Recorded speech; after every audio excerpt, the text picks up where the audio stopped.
As Europe roils over its worst refugee crisis in nearly 8 decades, President Biden announced Thursday the United States will take in 100,000 Ukrainian refugees fleeing Putin's invasion.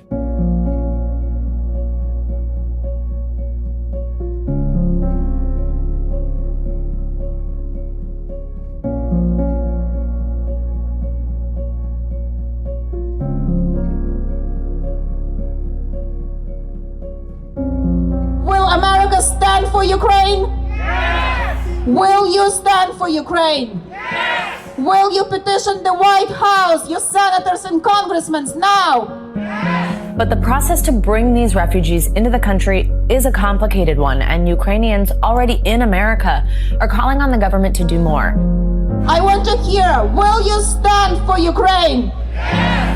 I had a number of meetings where officials are asking us to connect them with Ukrainians for particular specialties.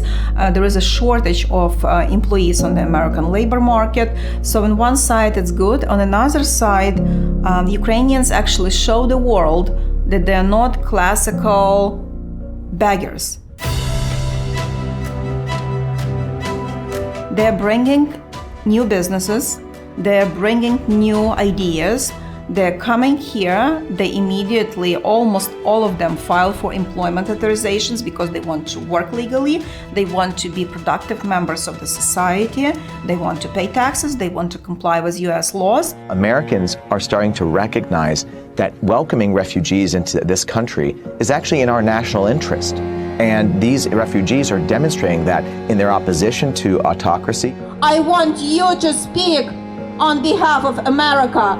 I don't want to engage in politics. I don't want to hear Democrats, Republicans. I don't want to hear any arguments. Remember, you are the American nation. Most Americans I speak to are extremely welcoming.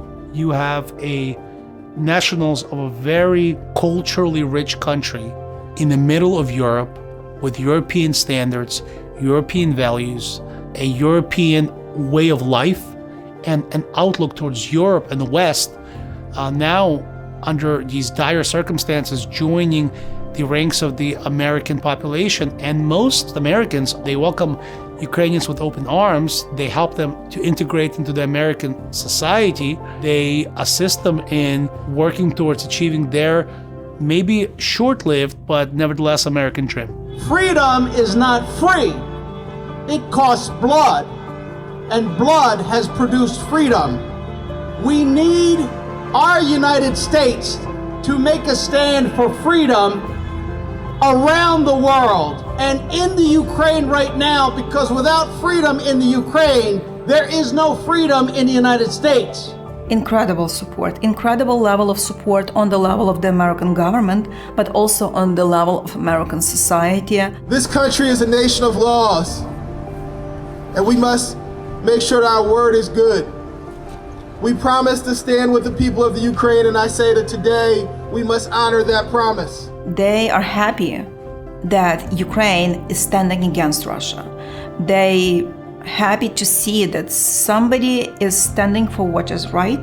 They do understand the challenges that Ukraine is facing right now. You know that prices in the United States went up. You know the prices for oil. It's all driven by a lot of processes, including war in Ukraine. We ask our government to not calculate the cost of fuel, but to calculate the cost of lives, democracy, and freedom, that it shall remain on this earth.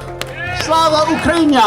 But Americans, when I speak to them, they're extremely supportive. On the level from the government, I would say yes, a lot of programs and changes were implemented for Ukrainians. Putin's aggression against Ukraine will end up costing Russia dearly, economically and strategically. Freedom will prevail. God bless the people of a free and democratic Ukraine.